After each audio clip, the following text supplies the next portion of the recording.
मैं आपको अपने चैनल इस वाजिब मिसाल में वेलकम करती हूँ।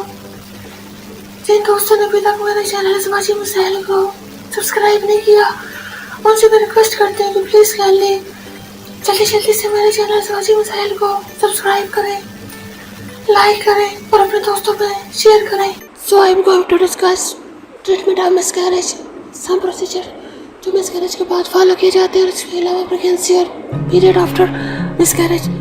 After start treatment of miscarriage, कुछ ऐसे ट्रीटमेंट होते हैं जिसको आप अवॉइड करके मिसकैरेज के चांसेस को काफ़ी ज़्यादा डाउन कर सकते हैं। लाइक आपको क्रोनिक इलनेस है, थायराइड, डायबिटीज या ब्लड प्रेशर्स, आप पहले उसे ट्रीट करें और उसके बाद प्रेगनेंसी की तरफ मूव करें। इससे मिसकैरेज के चांसेस बहुत ज़्यादा कम हो जाते हैं। इसके अलावा अगर आपको कोई वजाइनल इन्फेक्शन है या हार्मोनल डिसऑर्डर है, हार्मोनल डिसऑर्डर के लिए आपको हार्मोन्स दिए जाते हैं जो आपकी प्रेगनेंसी को सपोर्ट करते हैं और मिसकैरेज के चांसेस को रिड्यूस कर सकते हैं। अगर आपको कोई वजाइनल इन्फेक्शन है तो उसके लिए टैबलेट्स भी अवेलेबल होती हैं जो कि ऑनलाइन भी दी जाती है और वजाइनल भी टैबलेट्स अवेलेबल होती है जो इन्फेक्शन को ट्रीट करती है और प्रेगनेंसी को सपोर्ट करती है।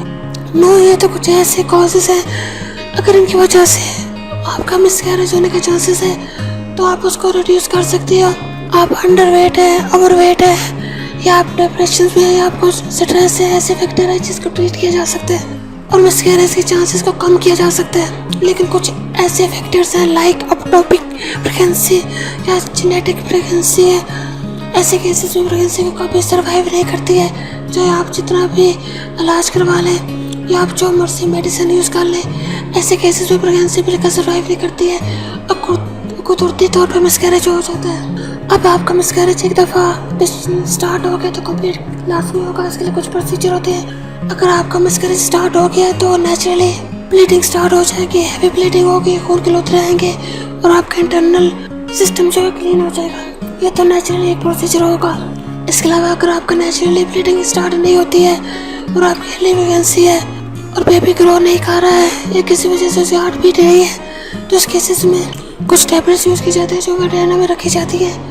ये वो टैबलेट्स होती है जो कंस्ट्रक्शन करवाती है और आपके इंटरनल सिस्टम को वॉश करती है, क्लीन कर देती है। इसके बाद आपको कुछ इन्फेक्शंस के लिए मेडिसिन दी जाती है, वो आपको कोई भी फर्दर आके इन्फेक्शन ना उसके लिए बेहतर होती है। नेक्स्ट जो है लास्ट प्रोसीजर जो होता है वो TNC। अगर आपको टैबलेट से भी रिस्क है कि कुछ ना कुछ मटेरियल आपके अंदर है या फिर अल्ट्रासाउंड से पता चलता है तो TNC का प्रोसीजर किया जाता है। इसमें आपको OT में लिया जाता है और आपको बेहोशी का इंजेक्शन लगा दिया जाता है और कुछ इंस्ट्रूमेंट यूज़ करके आपके इंटरनल सारी सफाई कर देते हैं, उसमें पेन वगैरह नहीं होती है। नेक्स्ट फर्दर ट्रीटमेंट के लिए मेडिकेशन दी जाती है ताकि कोई इन्फेक्शन वगैरह ना हो। हम मूव करते हैं कि प्रेगनेंसी और पीरियड्स मिसकैरेज के बाद कब नॉर्मल होते हैं। जब आपका मिसकैरेज हो जाए तो उसके बाद क्लीनेस भी हो जाए तो आपको चाहिए कि आपको कम्प्लीटली चेकअप कराएं, कोई ऐसा मसला तो नहीं है, कोई इन्फेक्शन नहीं है। उसके बाद जो भी आपकी डेफिशिएंसी है उसको पूरा करें, हार्मोनल डेफिशिएंसी को पूरा करें या कोई भी विटामिन्स लें ताकि आपकी हेल्थी प्रेगनेंसी को लेकर चल सके।